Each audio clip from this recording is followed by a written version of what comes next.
Om Badram Karnebihi Shruniyama Devaha Badram Pashyema Akshabihi Ryajatraha Sthirairangair Tushtuamsastanobihi Veshema Devahitayadayuhu Swastinah Indro Vridrashavaha Swastinah Pusha Vishwavedaha Swastinah Tarksho Arishtanemihi Swastino Bruhaspatir Dadatu Om Shanti Shanti Shantihi Yo Antaha Pravishya Mamavacha Imam Prashuptam Sanjeevayati Akila Shaktidhara Swadamna Anyamshtahastacharana Pranam Namo Bhagavate Purushaya Tubhyam Lasatu Srimadanandatirtendurno Hrudambare Yadvachashtandrika Swanta Santapam Vinikrintati Padavakya Pramana Jnan Pranamya Shirasa Gurun Vyakarishye Yata Bhutam Vishnu Tattva Vinirnayam. So good morning, good afternoon, good evening to friends who have joined for the 48th session of Mundaka Upanishad. So we are at the last kanda of this Upanishad, which is also called Atharvana Upanishad. So let's think about the Rishi, Atharva, Angira, Satyavaha, Angirasa, Shuanaka, all the Acharyas. The Devata for this Upanishad is Aksharanamaka Paramatma. The Chandas is Anushtup and others. Yeah, so where are we? We are Tritiya Mundake, Dvitiya Khandaha, which is the last kanda of this Upanishad. So last week we were just looking at Sa Veda Etad Param Brahmadhama. So that is the word that we were looking at. So let's go through these verses. This is a beautiful, of course, every verse of Mundaka Upanishad for that matter, any Upanishad is amazing. So what is this? There are 11 verses in this kanda. Sa Veda Etad Paramam Brahmadhama Yatra Vishwam Nihitam Bhati Shubram Upasate Purusham Yehi Akamas te shukram yetat ativartanti dhiraha kamanya kamayate manyamanaha sa kamabir jayate tatra paryapta kamasya krutatmanasya ihaiva sarve praviliyanti kamaha na ayamatma pravachanena labhyaha na medaya na bahuna shrutena yam yevesha vrunute tena labhyaha tasya isha atma vivrunute tanun swam न अयमात्मा बलहीनेन लभ्यः न च प्रमादात् तपसा वापि अलिङ्गात् एतैरुपायैर्यतते यस्तु विद्वान् तस्यैष आत्मा विशते ब्रह्मधाम सम्प्राप्य येनं ऋषयो ज्ञानतृप्ताः कृतात्मानो वीतराः प्रशान्ताः ते सर्वगं सर्वतः प्राप्य धीराः युक्तात्मानः सर्वमेव अविशन्ति वेदांत विज्ञान सुनिश्चितार्थाः संन्यास योगात् यतयः शुद्धसत्त्वाः ते ब्रह्मलोकेषु परान्तकाले परामृताः परिमुच्यन्ति सर्वे गताः कलाः पंचदश प्रतिष्ठाः देवाश्च सर्वे प्रतिदेवतासु कर्माणि विज्ञानमयश्च आत्मा परे अव्यये सर्वे एकी भवन्ति यथा नद्यः स्यन्दमानाः समुद्रम् अस्तं गच्छन्ति नामरूपे विहाय तथा विद्वान् नामरूप विमुक्तः परात्परं पुरुषम् उपैति दिव्यं स्वयोः वै तत्परमं ब्रह्मवेद ब्रह्मैव भवति न अस्य ब्रह्मवित् कुले भवति तरति शोकं तरति पाप्मानं गृहाग्रन्थिभ्यो विमुक्तो अमृतो भवति तदेतद् ऋचा अभ्यनुक्तं क्रियावन्तः श्रोत्रियाः ब्रह्मनिष्ठाः स्वयं जुह्वत एकर्षि श्रद्धयन्तः तेषाम् एव एतां ब्रह्मविद्यां वदेत् शिरोर्व्रतं विधिवत् यस्तु चीर्णम् तदेतत् सत्यं ऋषि अंगिरः पुरोवाच नैतद् अर्चिनं वृतो दीते नमः परम ऋषिभ्यो नमः परम ऋषिभ्यः. So these are the summary verses of this particular kanda that actually gives you a very, very, very beautiful summary of what's going on here, and it also cautions us. So the beauty of this verse is it provides a lot of cautions and precautions for us when we are in this journey of souls, when we are in the Shastra Abhyasa and we are doing this journey towards Paramatma. And our Katha Upanishad that says this is like walking on a razor's edge. We have to be careful. We have to be careful. And Angirasa alerts and cautions us in many of these verses, which we will see in the coming weeks. So how did the previous Mundaka finish? The previous Kanda. So the previous Kanda of this particular Upanishad, how did this finish? Yam yam lokam manasa samvibhati vishuddha sattvaha kamayate yamshta kaman tam tam lokam jayati tamshta kaman Tasmat Atmagnyam hi archayed bhutikamaha. So he said, he who has attained aparoksha jnana eventually goes to liberation. When he is in liberation, he is aptakama. Whatever he desires, he attains. Does he want to go somewhere? He can go. Does he want to see somebody? You can see. So he attains all his desires. That is in tune with Paramatma. All his desires are achieved when he reaches liberation. So Angirasa says, therefore, tasmat, atmajnam hi archayet. So he cautions us, therefore, follow, make a guru of only that person who knows Atma, who knows about Atma, where he is present, what are his qualities and so on. So go and catch hold of that Atmajnam. He archayet. So he stresses, he there means it's stressing. Okay. Atmajnam he archayet. If you want to elevate yourself, Bhutikamaha, if you have a desire to elevate yourself so that you reach liberation where all your desires are fulfilled, then you should catch hold of an Atmagnyam and he archayet, worship him. So that was the last line of the previous Kanda. So immediately Angirasa says, reminds us, so who is that Atmagnyam? Yeah. The Atmajnam that Angirasa is talking about is not our fancy dressed folks who are with long beard running around in Indian televisions. Those are not the Atmajnam that Angirasa is talking about. He says, who is that Atmajnam? Saveda, Yetat, Paramam, Brahma, Dhamma. Okay? These are very, very important, clear verses that we should hopefully spend some time thinking about it. What is it that Angirasa is talking about? Saha, Atmajnarchakaha, that person, that Atmajnam, Veda, he knows. What does he know? Tat Paramam Brahma Dharma. Yeah? Etat Paramam Brahma Dharma. Sa Veda, Etat Paramam Brahma Dharma. He knows that. He knows what? He knows that highest abode of Paramatma. Paramam Dhamma Brahma Veda. So that is how you understand it. What is Paramam Brahma Dhamma? Highest abode of God. Okay. The purest and the highest abode of God, this guy knows. This Atmajnam knows. Therefore you do his archa. Therefore you worship him. Fold his legs, ask questions and make your philosophical journey. Okay. So what is that highest abode of Paramatma? Okay. And Katha Upanishad, of course, and in so many places we've already done this. Hamsaha Suchishat. Hamsa Namaka Paramatma's most important abode or the highest abode of Paramatma is Suchi, the pure being.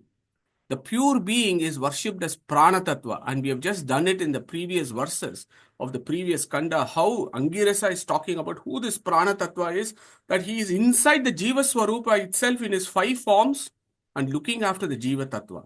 And inside that Prana Tattva is the Paramatma. Okay, that is the person who knows this inner secrets of the Upanishad. He is the Atmajnam. Go and worship him because sa Veda etat paramam brahmadama. Okay. And last week we also understood the word Anila. I've just picked up a word Anila, which is, Hanumanta. And why is he called Anila? Plus Nila. Nila means the abode.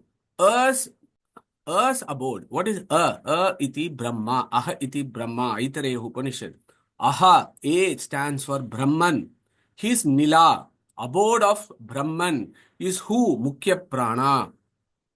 Vayor Mukhyadiya. We saw that last week from Bhagavatam. Vayor Mukhyadiya. Yeah. So, Jnananam Vayuriti. Sarva Devottamo Vayuruti Jnanan Nacha Param. Yeah. So Acharya gives us a very clear definition of what is it that the Srimad Bhagavata verse is talking about. Vayor Mukhya means Anila. That is the most important abode of Paramatma is in this Mukhya Prana. That is why he is called Anila. Bhagavatam defines this Vayor Mukhya. And here in Mundaka Upanishad, it says that person who knows this is the real guru that you need to go and touch his feet and hold his feet and ask his question. Saveda yetat paramam brahmadama. Okay. So that's a beautiful philosophy there for us to think about. So this also opens up in another way. Saveda etat paramam brahmadama. So which is the highest abode in our body of Paramatma inside the souls, isn't it? So Brahmadama, Brahma's abode, God's abode is where? God's abode is in our hridaya, isn't it? Hridihi esha atma. We have to think about two things. One is the jiva and the other one is the paramatma. And we have done this on many occasions. So this is almost a revision slide for us. What is this revision slide? We first need to know where the soul is. Hridihi esha atma, Prashna Upanishad. What is this Hridi, middle portion of the body? Where is the middle portion of the body? Where the mediastinum is? Where is this in the mediastinum? Where is it? So the Upanishad says it is like an inverted lotus bud, which is the thymus gland. And in the thymus gland is the cave. Inside is this jiva, says the Prashna Upanishad. And Taittiriya Upanishad and Dahara Vidya of Chandogya Upanishad then clarifies that it is the same place where the Paramatma is. Yo Veda Nihitam Guhayam Parame Vyoman. So Ashnuto Sarvan Kaman Saha Brahmana Vipashtita iti says Taittiriya Upanishad. This Brahman is described is in this inside the soul. The soul is in the cave, and inside the soul is this Paramatma. Brahmapure Daharam Pundarikam Vashema. Very clear words of Chandogya Upanishad. And of course, we know that the thymus corresponds to the Anahata Chakra. Anahata Chakra is where the Sushupti state is. When the Jivas are in the state of Sushupti, the Paramatma and the Jivatma are in close companionship in the Anahata Chakra, which corresponds to the thymus gland, which is where the Jiva is, which is where the Paramatma is. So this anatomy of this we should never forget. The only twist for and only unique point for us here is how is that anatomy works. There is this whole body. There is the jiva in the thymus. Inside the jiva is the prana tattva. Inside the prana tattva is the Paramatma, is what Angirasa is talking about, which as I told you again, it's a unique concept. It depends on how we look at it. Remember that Pustaka and Mastaka. We should look at Pustaka, not have some preconceived idea in our Mastaka or mind and then see the Upanishads. Our gurus tell us all the time, look at the Pustaka and see what it is telling us, rather than having preconceived hypothesis and seeing your ideas in the Vedas. So that will be a sad situation for all of us. So, what is this? So, we understood Saveda Etat Paramam Brahmadama. So, that Guru, that Atmajna, he knows that the highest abode of Paramatma is inside Mukhya Prana, who is inside the Jiva. Who is that Paramatma? What is his qualities? Okay. And next line is beautiful because we have just done our Parashurama Kshetra Vedic retreat. So it becomes very relevant here. Yatra Vishwam Nihitam Bhati Shubram. So that Paramatma who is inside Mukhya Prana, who is inside the Jiva. So who is this Paramatma? What are his qualities? Yatra Vishwam. Okay. And our Angirasa defines this Paramatma as Vishwam. And there is no surprises there because in Vishnu Sahasranama, what is the very first name of Vishnu? The very first name of Vishnu is Vishwam. Okay. And you may ask, why did Veda Vyasa put Vishwam here as first? He could have put Vishnu, isn't it? After all, it's Vishnu Sahasranama. He could have said Om, Vishnu, Vishwam, Vishatkaraha. He could have said that. No. Our Veda Vyasa is very clever bloke and he has put Om Vishwam Vishnur Vashatkaraha rather than Om Vishnu Vishwam Vashatkaraha. Why? There is a deep philosophy even in that. What is that philosophy? Our Mukhya Prana is also called Vishwam in the Upanishads. Okay? Vishnu is also called Vishwam in the Upanishads and in the Vishnu Sahasranama. Okay, so I just want to bring this beautiful pastimes of Srimad Acharya in Adur. And when we did our Vedic retreat in Parashurama Kshetra, we actually went to Adur. We went to Vishnu Mangala, and from Vishnu Mangala we drove up to Adur, and we spent a time in the temple there. This is the picture I'm reminding folks, who 16 of us who were there, reminding this Adur temple, and our Acharya was there. So when the Acharya was there, he was telling, look guys, Vedas have at least 3 meanings, Mahabharata has at least 10 meanings, Vishnu Sahasranama has at least 100 meanings, to all the folks who were sitting there.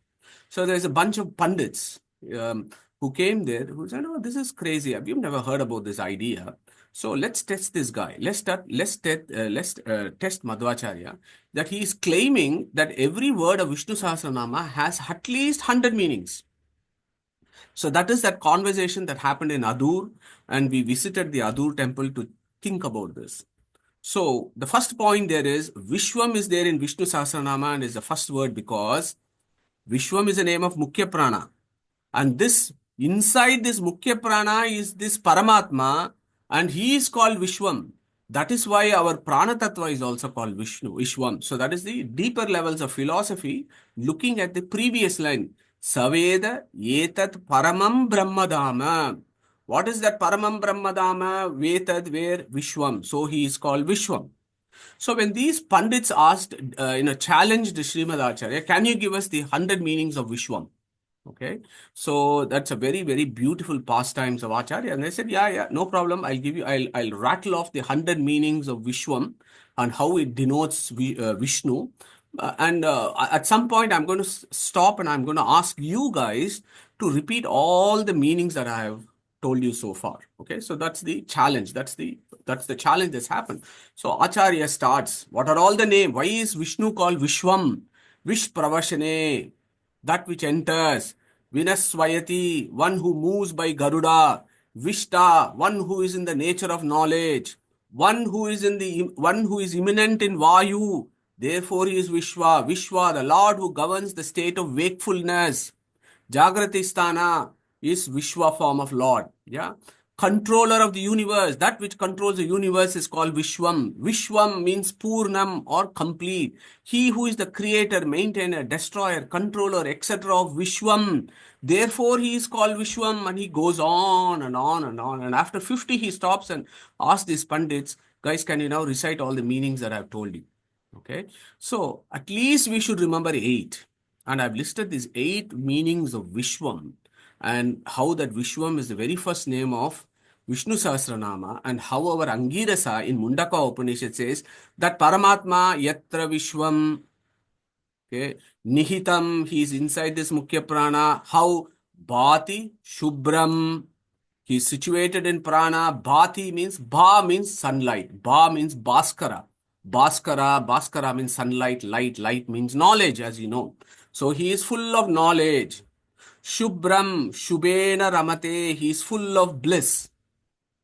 Okay, so this Paramatma is inside Mukhya Prana in his the most important manifestations in which we have to contemplate Brahman as what?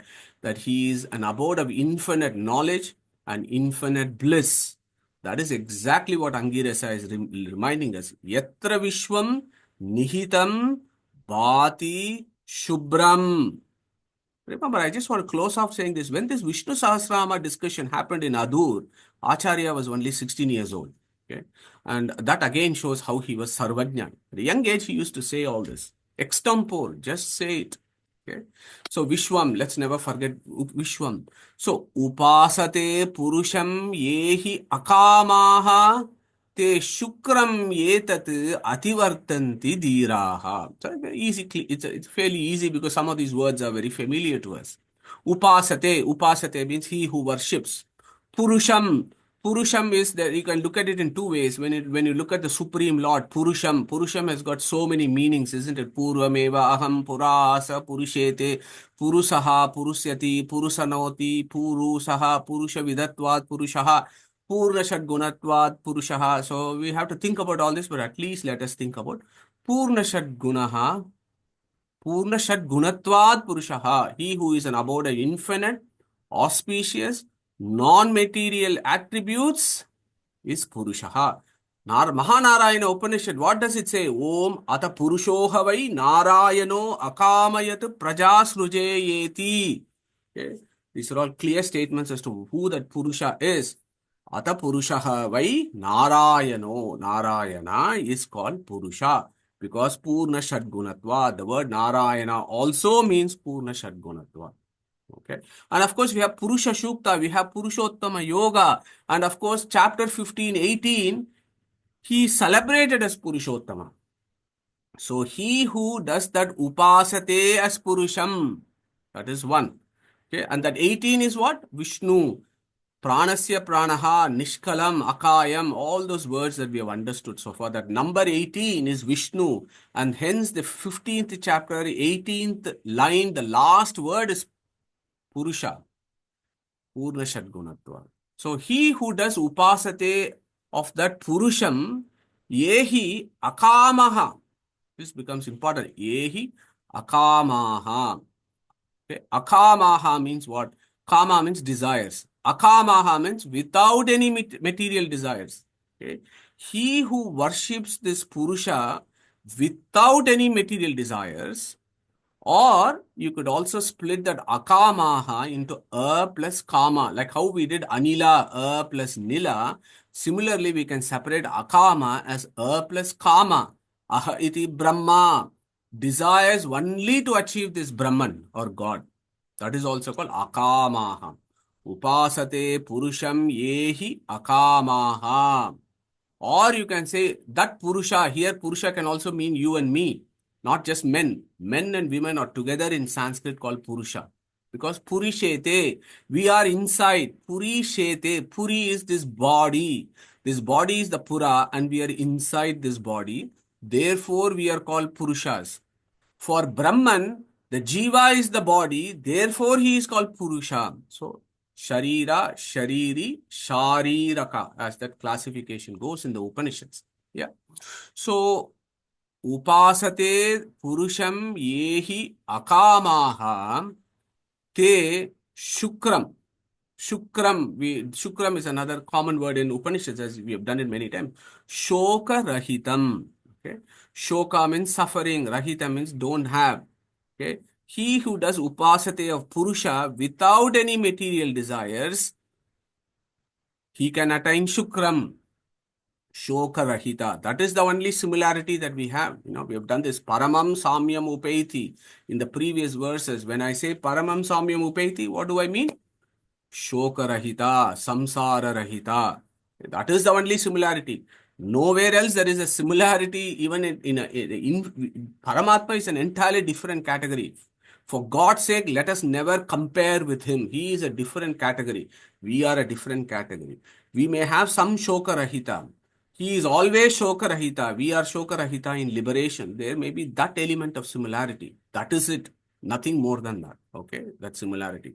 So, upasate purusham yehi akamaha te shukram. Okay. That person who does that upasate is also celebrated here as dhiraha. And again, dhira is a common word in Upanishad. We will see it in so many places.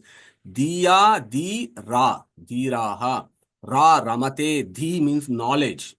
Okay, dhimahi. In our Gayatri mantra, it says Satyam Param Dhimahi in Bhagavata first verse. In Gayatri mantra also we say Dhimahi. So the Dhi is knowledge. Ra means Ramate, bliss. Okay. The person who is always in bliss because of knowledge. Knowledge of what? Knowledge of Paramatma. And when that person, knowledge is empowering and that person becomes very brave because he is without any fear because he knows this is Paramatma is inside him and protect him. So he is called Dhiraha in the Upanishad. Not just brave. Dhiraha, the etymology is very philosophical, the Dhiraha. What does the Dhiraha know? He does upasate of whom? Purusham. How does he do it? Without any material desires. And then what does he attain? He attains Shukram. When does he attain Shukram? Etat Ativartanti. Etat, this samsara, Ativartanti. When he crosses or goes beyond samsara, that is, that person will go beyond samsara. and he will have no suffering. Okay? So that is the whole beautiful meaning of this verse, and it gives us so much of philosophy there. Saveda etat paramam brahmadama yatra vishwam nihitam bhati shubram upasate purusham yehi akamaha te shukram etat ativartanti dhiraha. This purusham. So let's close this slide by asking one of us to recite chapter 15, 18. So who wants to go for it? A very popular verse in our satsang. Who wants to recite 15, 18, please? यस्मादक्षरमतीतोऽहम् अक्षरादपि चोत्तमः अतोऽस्मि लोके वेदे च प्रतितः पुरुषोत्तमः.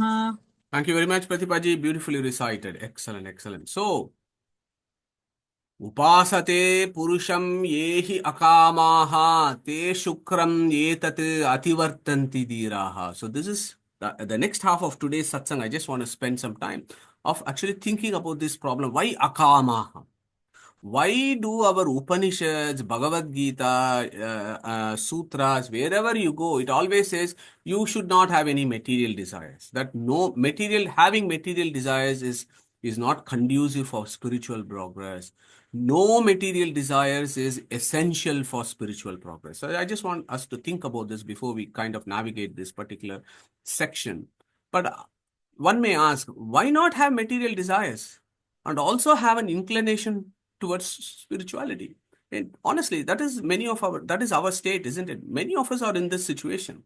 Okay, how can we be without material desires? It is just not practically feasible, right? So, but the Upanishad says you have to have akamaha. Okay, why not have material desires and also an inclination towards spirituality, like many of us? What is the problem taking this approach? And that is what Angirasa is saying. Because I've said Shuanaka, akamaha, let me clarify you in the next very verse. Kamanya kamayate manyamanaha sa kamabir jayate tatra tatra. So that is why you should not do kama. So let's think about this. Let's ponder on this for the next 30 seconds. What is the problem of actually having material desires, but at the same time have inclination towards spirituality? What is wrong in that approach? Anybody wants to contribute here? Why can't we serve two masters? Why should we only serve one master? So that's the question. So yeah, Anand, thank you. Two things, Madhuji. Material desires do not result in satiety. There is no satiation with material desires. So you keep on wanting those material things forever. So that takes you away from the path of spirituality. Beautiful, Anandji. Can't agree with you more. Fantastic answer. Anybody else wants to chip in here and add any ideas, please? Okay, no problem. Anand, thank you very much. So let's think about this. What Anand said is very, very important, but just hold on to it, because that is the conversation between Nachiketa and Yama, and we will come back to that. Okay, so there is a problem taking this approach of having, I will do all the material things, I will endlessly go on holidays, I'll do this and that, but I'll also do spirituality. It sounds fine. It sounds like a good approach, but does it actually work? Okay, so that is the question that one may get. And Angirasa has actually, predicted this question from many of us. So he says, there is a problem, Shuanaka, if you do that approach. Why? Because kaman yaha kamayate manyamanaha. So this word becomes very important. Manyamanaha. Manyamanaha means what? One who is firmly convinced that achieving material desires is the highest purushartha. Okay? Or attaining one's desires is the greatest achievement, which is what we are all. Okay, let's not kid ourselves. We think achieving our desires it could be personal or professional achievements. If personal is also desires driven, professional is also desires driven. So we think we have attained this, we achieved this, we achieved this, we got excellence awards, we got this, we got that, and we think that is the greatest achievement. So, manyamanaha, that is what Angirasa says. That person who thinks this is all to life is. That you achieve this attaining our material desires is the highest purushartha, and that is the greatest achievement. And how does he think that? Kamanyaha kamyate. Okay? Desires and attainments of one's desires is the highest, greatest achievement of us. Okay? There is a major problem with that. One is, of course, as how Anandji was mentioning that there is no satiety, that we want to go on forever. This kamanya kamayate manyamanaha will never stop. But there is a bigger problem, Anandji, just to remind you, saha kamabir jayate tatra tatra.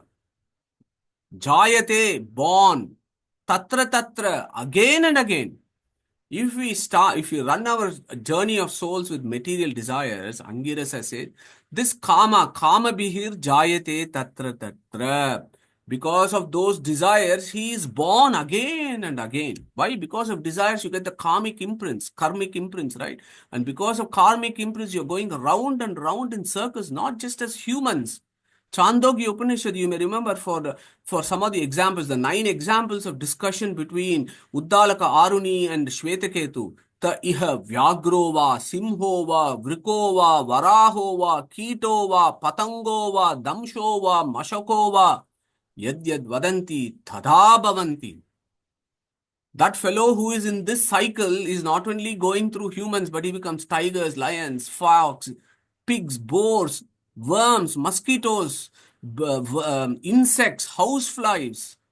That is what our Uddala Karuni is saying, that he goes in through these animals with all his material desires. He may think that he wants to do this, some bit of going to the temple and doing some archana and puja, sarvaseva, mahapuja, whatever. But I'll also do other desires. This is the problem. You will still be going round and round because you'll never get rid of this karmic imprints. Because as you know, it takes at least 10 future births for an individual to work out the amount of karma accumulated by him or her from the 14th year of life in one birth. Thinking about the number of the so many billions and millions of births that we might have had, okay, and we are having these desires to do this, plus also do some, so-called good work of inclination towards spirituality. This is the danger that Angirasa is giving that caution to Shuanaka, that you have to do that upasate purusham yehi akamaha. Then only you attain shukram yetat ativartanti dhiraha. If you think you can do both upasate purusha yehi kamaha and akamaha, this is what will happen. Kamanyah kamyate, kamayate manyamanaha, so kamabir jayate tatra tatra. Why? Because this is the whole idea of Gita, isn't it? Nishkama karma and sakamya karma. So who is going to remind us what nishkama karma and what is sakamya karma? Let's pause there for a minute and think about this karma yoga that is being discussed in Gita. So who wants to enlighten us on this place? What is nishkama karma? What is sakamya karma?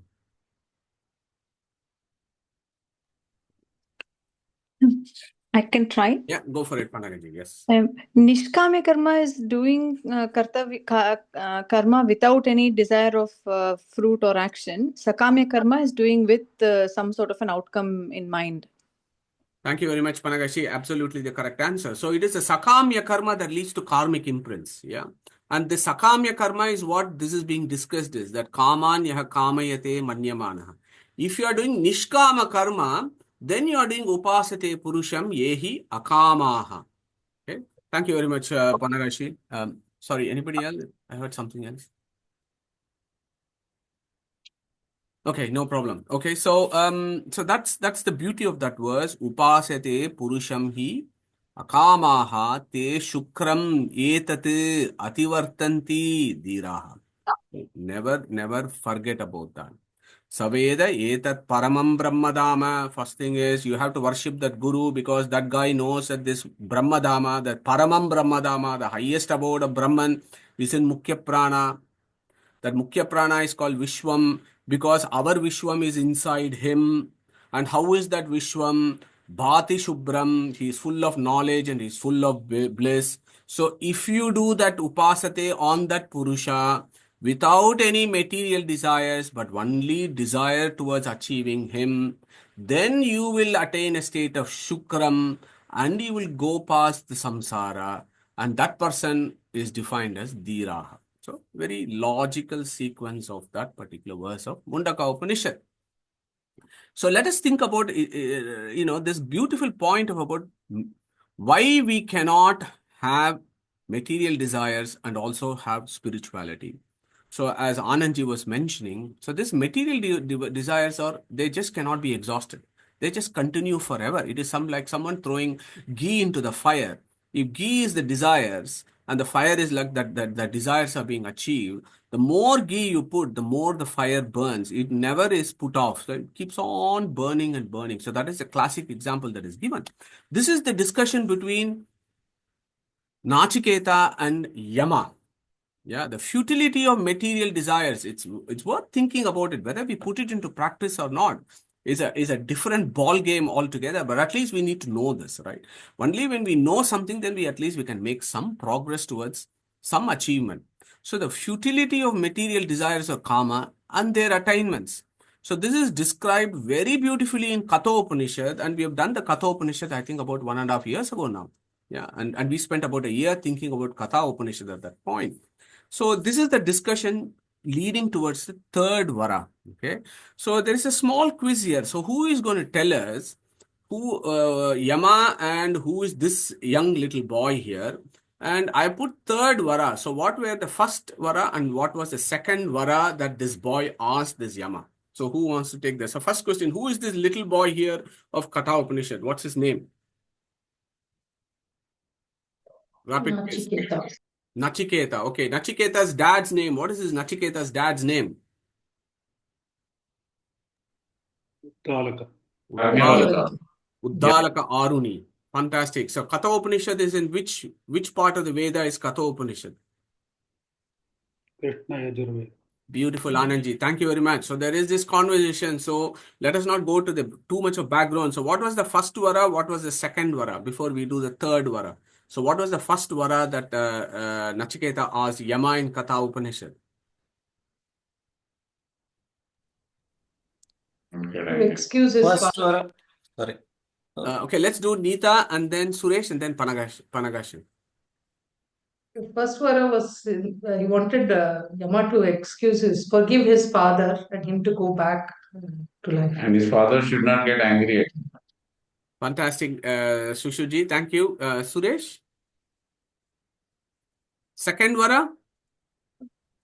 Second, I don't recollect. Sorry. No problem. Anybody wants to take Nachiketa Agni, that Panchagni Vidya, he says about the second vara.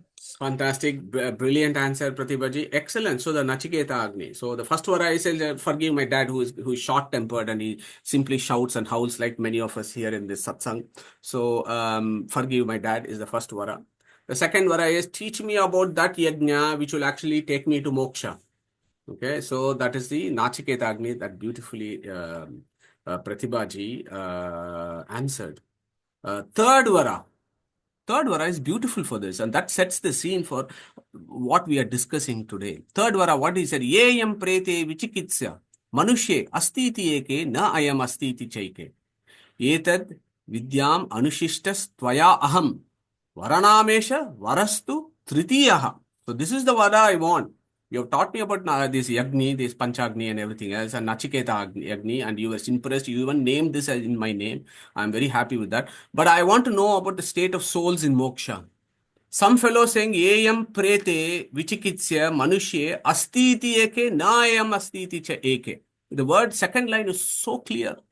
Okay, I say some folks think that the souls don't exist in moksha. Some folks think that the souls and Brahman are different. What is the situation? Can you please explain to me? If the souls are different from Brahman in moksha, who is the regulator? What is happening? Those are all the questions that he is asking. That our little boy Nachiketa to Yama. Yama says, Devair atrapi vichikitsatsitam pura nahi suvigneyam anuresha dharmaha anyam varam Nachiketo vrinishva ma uparotsiti ma srujainam. Don't ask me this question, Yama. This is Nachiketa. Even Devatas also are seeking these answers to this question. Why are you bothering me asking the third one? Ask me something else. Okay. Immediately our Nachiketa said what? Because the Devatas also are seeking that. That is why I want to seek that particular question. You have to tell me. Na anyo varastulya etasya kashchit. Okay, our Nachiketa is very, very determined to know about this Brahman. What is that moksha sthiti? Who is this Paramatma? How does he control souls in moksha and so on? Okay, he is asking those beautiful questions. And this is where our Yama, he really captures our position, yeah, our usual desires. He says, why, Nachiketa, you want all these bigger things in life? Why do you want to waste your time? Shatayushaha, putra, pautran vrinishva, bahun, pashun, hasti, hiranyam, ashwan, bhumer, mahadayatanam vrinishva, swayamcha jiva, sharado, yavadichasi. So Yama says, why do you want this moksha? Why are you troubling me? Ask for other things, our desires. Long life, Shatayushu, I'll give you 100 years of life. I'll give you children and I'll give you grandchildren. Putra, Pautran, Vrinishwa. Ask for properties, ask for long life, ask for children, ask for grandchildren. I will grant you those. Etad tulyam yadi manyase varam. Okay, before we do that, let's do the second one, which is all very relevant to us. Bahun, Pashun, Hasti, Hiranyam, Ashwan. I will give you gold, I will give you elephants, I will give you cows. Cows in Vedic times was a source of wealth, isn't it? I will give you horse, I will give you gold, I will give you cars, I will give you private jets, I will get you a private yachts. Go for that. Bhumer, Mahadayatanam. I'll give you acres of land. Huge, huge house with swimming pools. Okay. 6-bedroom house. I'll give you that in the most beautiful part of England. Why do you want this thing about this moksha? Bhumer Mahadayatanam Vrinishwar. Okay. I'll give you long life up to 1 manvantara. That is my life. My whole life is 1 manvantara, Nachiketa. Yama is talking, right? Yama's lifetime is 1 manvantara. I'll give you long life up to 1 manvantara. Enjoy all this. Yeah. Why do you want to ask that stupid question about what happens to souls in moksha? Who is controlling the souls in moksha? If whatever I've offered you so far is not enough, ask for more. Etat tulyam yadi manyase varam vrunishva vittam chira jivikam cha. Take as much money as you want. You want to be a billionaire, multi-billionaire, trillionaire, whatever, ask for it, I'll give you. Shares, stocks, mutual funds, you want it, I'll give you. If you want more life than 1 manvantara, I will also organize that. I'll give you life, long life up to Brahma Kalpa. Okay? So that you can enjoy all this. Enjoy what? Maha Bhumau Nachiketas Tvam Edi. I'll give you ownership of land. I will make you king of earth. I'll make you become great. Kamanam tva kamabajam karomi. So this is beautiful for today's synthesis. Kamanam tva kamabajam karomi. Whatever thing you want, you will get it. I shall make you enjoy whatever desires you have. Kaman yak kamayate manyamanaha. That is us. Yeah. I will give you everything. Kamanam tva kamabajam karomi. I'll make you that. Not only that. Even if the above is not enough. Ye kama durlaba martyaloke sarvan kamams chandataha partayasva. If what is available on earth you don't like, I will give you all the beautiful things available in my loka, the Swargaloka. Everything in Devaloka and Swargaloka I'll give you. Whatever you desire from Devaloka you take. What is it that Devaloka has to offer us? Ima Ramaha, Sharataha, Saturyaha, Nahi, Drusha, Lambaniyaha, Manushyahi. Okay. Abir Matya Pratyabhihi, Paricharasya, Paricharayasva. Okay. Beautiful, beautiful. Ima Ramaha, I'll give you all these Apsaras. Have them. Gandharvas, I'll give you.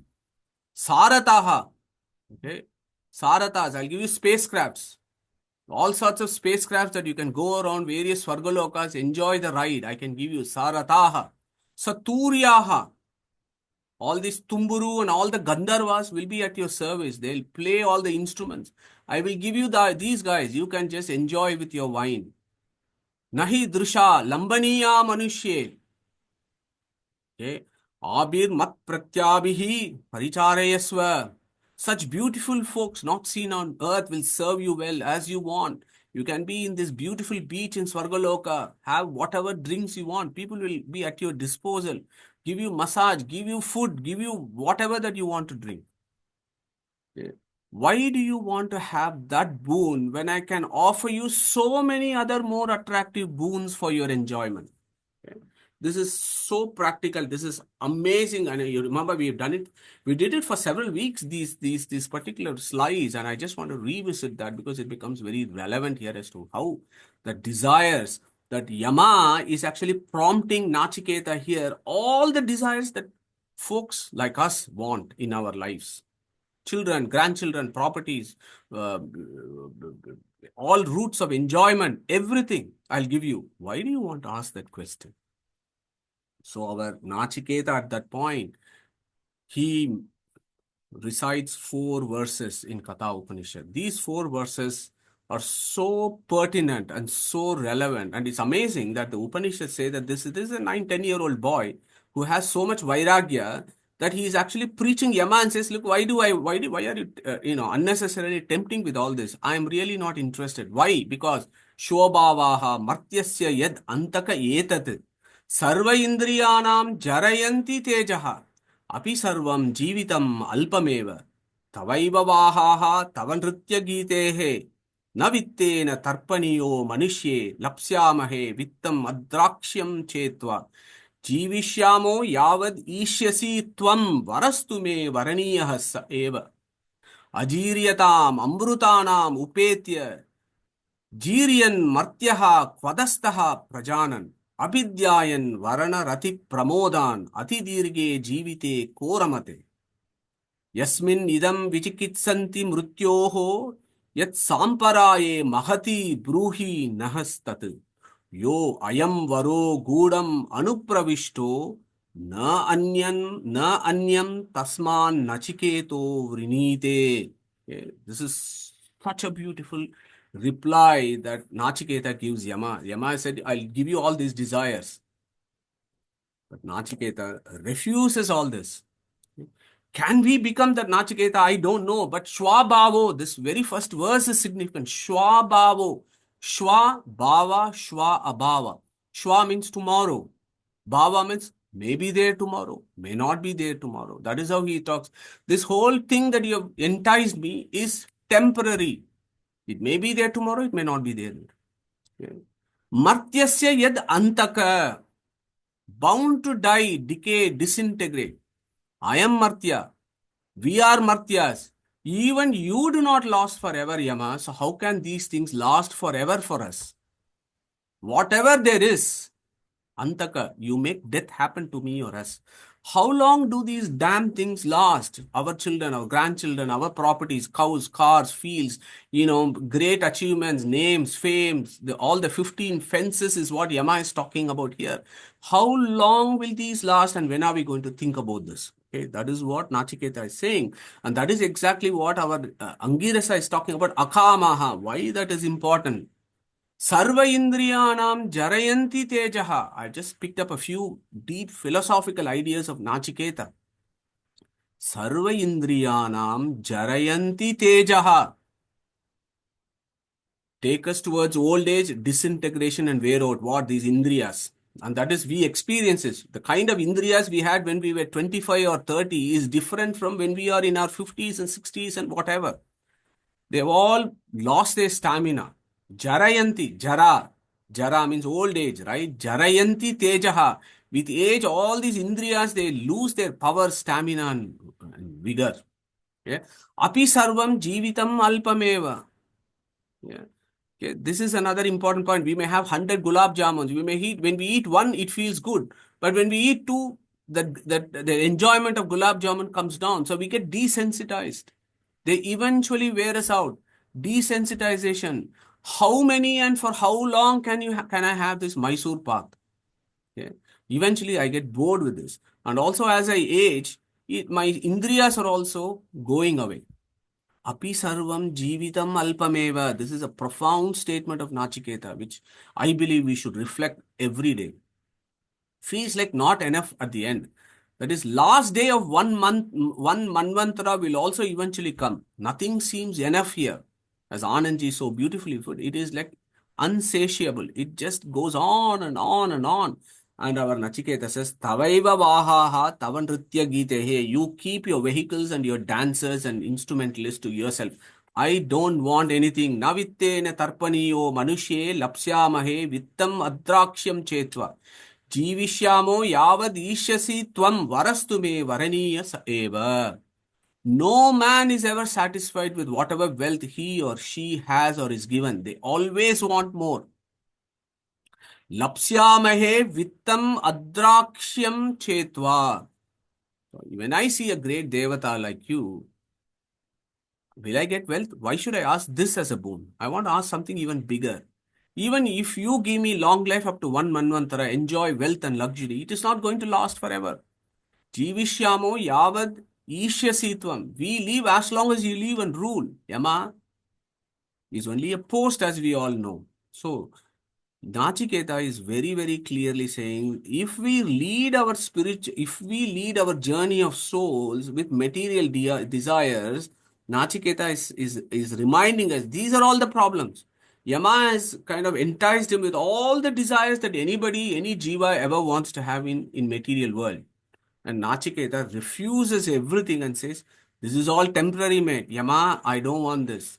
Because I'll get bored with all this. I don't want. Varastu me varaniya sa eva. Tell me only about that moksha sthiti is what he says.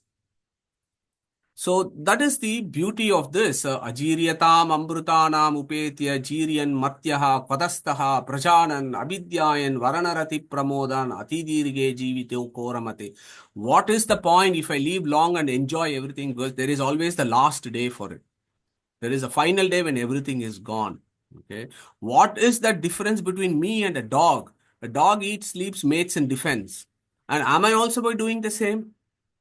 How am I different despite having a sadhana sharira?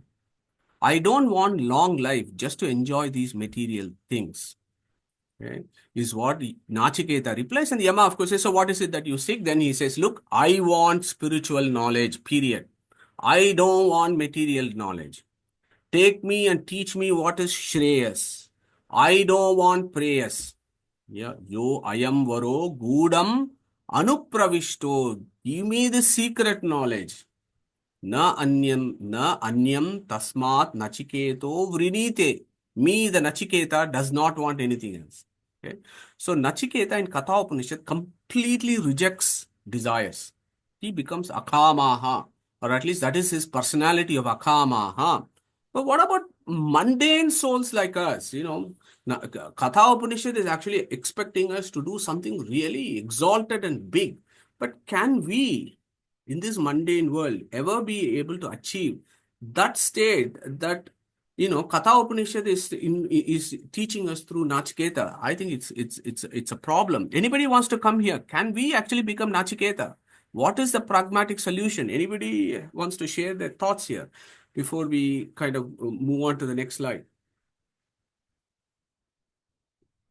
Can we actually become Nachiketa and reject all the desires? Is it possible? So our Angirasa says, sorry, Neetaji, go for it. No, I think it's more about attachment to them, isn't it? Or not getting distressed or unhappy if you don't get them. It's more of that rather than just wanting. So you is, if we don't have attachment, we might be able to get over that problem. A little bit. Yeah. Better than not wanting. Yeah. Thank you, Neetaji. Anybody else? So Anand, yeah. I think maybe we should get rid of all the bad desires and go for good desires, Such like as like spiritual thing, or like in the Bhagavad Gita it says, dharma viruddho bhuteshu kamosmi bharatarashab. I mean, as long as your desires are within the dharma, those desires are acceptable. It's impossible to be Nachiketa, but we can try. Thank you, Anand. Devalji? It's a question really, because in Mahabharata that we've done in this classes before that I think there is a question that is asked to all the Pandavas And Bhima is saying that karma is equally important or more important. So how do you then explain what we are just discussing? Sure. Yeah. And I think in response to Anandji's point, one of the things I struggle always is that who is defining what is good and what is bad, and what is dharma and what is adharma. So that is the second bit to that. Yeah. Sure, Devalji. Yeah, that Bhima or Mukhya Prana, when he has the conversation, karma is the most important. He's saying that karma, the desire to have attachment to God, that is what our Bhima is talking about. That karma is the root of everything. You need to have a desire to follow a spiritual path. You need to have a desire to be a akamaha. To be a akamaha is also a desire. This says akamaha means Brahman, attachment to Brahman. So that is what he's talking about. About dharma and adharma, that's a bigger topic. So let's say what is dharma and adharma is established in the Veda, Devalji, and that is it. Yeah, so we can have that conversation. But our Shastra, Sanatana Dharma, has given us clear indication what is dharma, what is adharma is defined in the Vedas. And if we are astikas means what? That ones that believes in Vedas, we follow the rules of Nisheda and Vidhi and Nishedas, Dharma and Adharma. Neetaji, you were going to say something? Yeah, very quickly saying that, okay, if you have a desire, say for example, if I want computer or iPad to listen to the lectures or to do things, so that would be a good desire, isn't it? Taking us towards spirituality. So it is what we use those things for, and attachment. So Excellent. Thank you very much, everyone, for all our friends for such beautiful contributions for today. So, can we? Sorry, yes, Pratibhaji? I was just thinking practical solution would be to be in satsang always. Yeah. You be that group of people who have this thirst. So that way you could reduce your desire. Absolutely, Pratibhaji, I agree with you that I know there is a Dubai, there is a cricket going on here at this point, isn't it? So not all of us are seeing cricket. We are all here in the satsang. That's a classic example of how we have chosen to be in the satsang rather than watching cricket, which is currently going on in Dubai. So it's a classic example. Thank you very much, Pratibhaji. So what is our Angirasa's view? Because this is beautiful, okay? This Angirasa's view is it's related to, let's spend about 5-10 minutes if it's okay to do this particular slide. Angirasa is giving a very pragmatic solution. Yes, Katha Upanishad has placed Nachiketa at a very high pedestal. Can we become like Nachiketa? There may be some class of souls, like, the Rujus and all are all that kind of souls already. So that there is no discussion. But there may be some class of souls like Nachiketa category who may be in that position. But what about people like us? Okay. So the next line becomes very beautiful. Yeah. Kaman yaha kamayate manyamanaha sa kamabir jayate tatra, he said. Paryapta kamasya kritatmanascha. So this is the third line that our Angiras is saying, a very pragmatic approach. This is a practical approach as to how we try and deal with this. Paryapta kamasya. So paryapta, paritaha kamasya. So if you link this with the previous verse, so that is exactly what Anandji was saying. Paryapta kamasya. Paritaha, all the desires that you are having and you achieve it. Still, you are not satisfied. You are still, chasing something. There are our Acha Gurus teach us about so many these kind of situations in Puranas like Yayati, Yaja, Ajamila. There are so many characters that come in these categories. Yeah. But our Angirasa says, yes, Paryapta Kamasya, but at some point you should become Krutatmanascha. Okay, so if there is one word that you want to hold on to today's satsang is this word, Krutatmanashcha. We all have desires. We do all sorts of things in our lives, or we have done them in our lives. Only we know that. We may not have mentioned this to others, but we know all the things that we have done and all the desires that we wanted to achieve. Paryapta kamasya. Okay. What is the solution? Krutatmanashcha. Okay, so that is the most important solution, a pragmatic solution that Angirasa gives us. Krutatmanashta. What is that Krutatmanashta? Before we understand, I told you about this, putting fuel into fire. The more fuel you put in, the more the fire is going to burn. You can never take out the fire with petrol. Yeah, you can never. It always will go. But at some point, we have to say, I'm going to stop putting the fuel. If I stop putting the fuel into it, then it will stop. Okay? That is, in essence, what Krutatmanashta is. That the firm resolve that enough is enough. Okay? That is what we need to get. Okay? Folks who say that they don't have any desires, they're kidding themselves or fooling themselves. Okay? Jayatirtha, for example, in Mayavada Kandana Tika, he gives a beautiful example. Iha hi vivida samsarika dukkha darshanena viraktasya shamadamadi mataha mumukshoho. So that fellow becomes an adhikari or eligible for spiritual progression when vivida samsarika dukkha darshanena, and our gurus also tells us vivida samsarika sukha bhogena. Both dukkha darshana and sukha bhoga. Okay. You have to go through this. This is what this world is, right? This is an examination where you go through sukha and dukkha. And then at some point you have to get virakta, vairagya. Okay. How are you going to get that? Either with bhogas, you'll say enough is enough. I am content with what I have and I've enjoyed. Now I need to move on. I need to find a solution as to why there is ups and downs. I am now fully satisfied with my material desires and I am content in my mind. That exactly is Krutat Manashta. Full satisfaction and contentment in one's mind that enough is enough. I have enjoyed. Yes, I made properties. Yes, I had children, grandchildren. Enough. Now, let me make a journey towards who I am, why am I here? Let me make those kind of bigger questions. So then you become a mumukshu. Okay, so Angirasa is giving an interesting introduction to us, saying that you have to go through all this. You can never not have.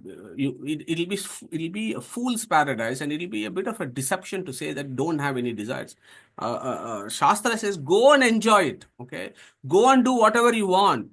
But at some point, you have to say, now I've done it, it's enough. Now I'm going to go towards spirituality. So, Paryapta Kamasya Krutatmanashcha. So, this Krutatma is very, very interesting because if you look at Gita 15:20, what does it say? Yihi Gukhyatamam Shastram Idamuktam Mayanaha Yetad Bhutva Buddhiman Syat Krutakrityascha Bharata. Krutakrityascha. Krutatmanashta. Watch out for these words in Gita and Upanishad. They all mean the similar thing. What does it mean? Then you would have done what you have to do. Then you would have achieved or satisfied with what you have done. Okay, that kind of ideas that you're contentment, yeah, or full satisfaction or the complete way of doing it. So those are all the ideas of Krutatma, Kruta. So in fact, Satya Yuga is called Kruta Yuga, right? Why is Satya Yuga called Kruta Yuga? This itself is interesting. Srimad Bhagavatam actually gives an example, 11th canto, 17:10. Kruta Krutyaha Prajaha Jatya Tasmat Kruta Yugam Viduhu. Okay. So in that Satya Yuga, everybody follows Dharma. Nobody is doing Sakamya Karma. Everybody is doing Nishkama Karma. They are content with what we are doing. They are in unison and synchronized with what needs to be done as prescribed in the Vedas. Krita Krutyaha. Because all these jivas are Krita Krutyaha in that yuga is called Kruta Yugam. Okay. So now we have understood why it is called Satya Yuga is called Kruta Yuga. And as to what is that Krutatmanashta, okay, that our Angirasa is saying is that you can, having desires is not a bad thing. But after you have enjoyed your desires, at some point in our lives, we need to have that realization that enough is enough. I am content. Now I want to ask the bigger question. Experience, enjoy, suffer life, its ups and downs. Realize its futility and impermanence, and then make the spiritual journey. Okay. Otherwise, we will be hypocrites forever of not having enjoyed and suffered in material life and suddenly say, I'm going to be a sannyasi and run away. Okay. No, a sincere follower, as described by Jayatirtha to us, a mumukshu has to enjoy or suffer life. And then he has to have vairagya or virakta. Then what happens? Iha eva sarve praviliyante kamaha. When you reach that state, at that point, you will not have any further material desires at all. And our gurus tell us once you get into the world of the Vedas, Upanishads, Gitas, and Sutras, you don't want to come out of it. You just want to hang out with folks, as Pratibhaji mentioned, hang out with folks who are doing this kind of studies to try and understand and say why this is happening. How am I going to make progress? Okay. Kaman yak kamayate manyamanaha sa kamabirjayate tatra tatra. Paryapta kamasya kritatmanashcha ihaiva sarve praviliyante kamaha. In this one verse, is given us the whole direction as to how we can run our practical life. And the next question, of course, is even if I do that, even if I do a lot of satsangs and so on, will I then get aparoksha jnana and will I achieve moksha and so on? So that we will review those important verses in the next class, in the next satsang, because Katha Upanishad also talks about it, and our Mundaka Upanishad also talks about.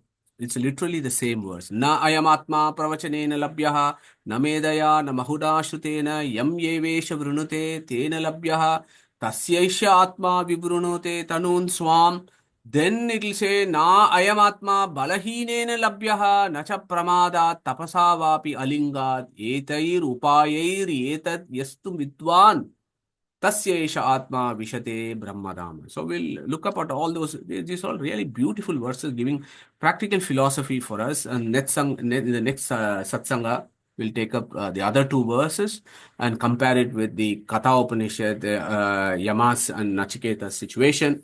And then talk about our 20-point program, which is most important, 20-point program of Gita 13, 8 to 12. And the very first he said was Amanitvam Adambitvam. And that fits very well with what is this na ayamatma pravachanena labhyaha? What does that mean? Okay.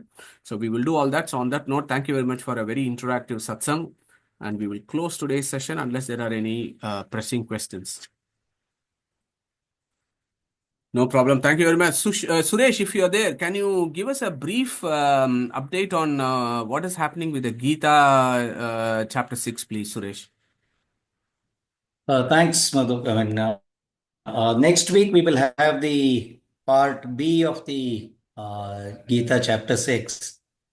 And I think you really set a very nice stage for it as to what happens. Those are the questions which Arjuna is asking anyway. So I guess both of them will go hand in hand. So we'll conclude chapter 6 next week. And the week after that, we will be having a summary of, we're just trying for that. Hopefully the week after that, we should be able to have a summary of the first Shatka. And then perhaps a very interesting quiz is being planned that will cover the entire first six adhyayas of Bhagavad Gita. Beautiful, Sureshji. So the next fortnight, we are going to be fully immersed in Gita. So we will carry on with the Upanishad Chintana after the, it looks like first week of April, thereabouts, or end of March. Okay, so on that note, Hare Krishna, everyone. Enjoy the rest of the day. Stay safe. Okay. Jai Shri Krishna. Shri Guru Bhyo Namaha.